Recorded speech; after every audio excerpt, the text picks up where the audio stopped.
Hello, I'm Tim Gibson, and I want to talk to you about some basic carpentry tools.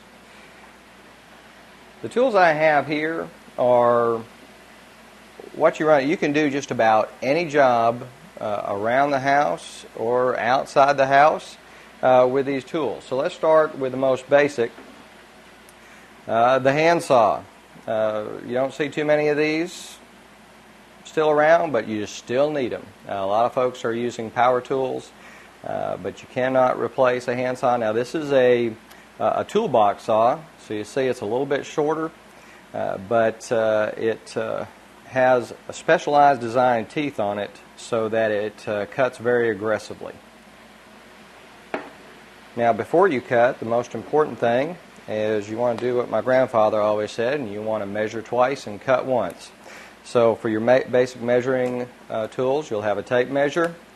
And then one thing I always like to keep around, this is called a speed square. With the speed square, it's very easy, and I'll just demonstrate on this saw, to find your lines and to make a nice perpendicular line that you're going to be cutting on.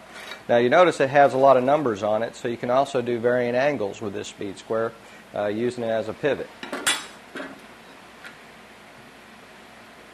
Now, believe it or not, you're also going to be using hammers, screwdrivers, two basic types of screwdrivers, or a flathead screwdriver or a Phillips head screwdriver. Then power tools.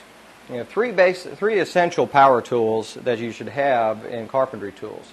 The first is a skill saw. In the skill saw, it typically comes with about a 7-inch blade, thereabouts. And these are good for making cross cuts. You can use these for rip cuts if you are able to clamp a long board along, but you get good clean cuts with this. And then of course having a good drill, and any kind of drill, a good drill to have is one that has a keyless chuck in it. It makes it very easy to change out bits, and whether you're using drill bits or any kind of a Phillips head or type of drill bit. And then finally, having a good palm sander. You can do most of your sanding job with this. This happens to be a rotary. You can also get these in finish sanding touch. So essentially, if you have these basic tools, there's not really too many jobs that you can do that you wouldn't be able to do around the house with just these few carpenter tools here.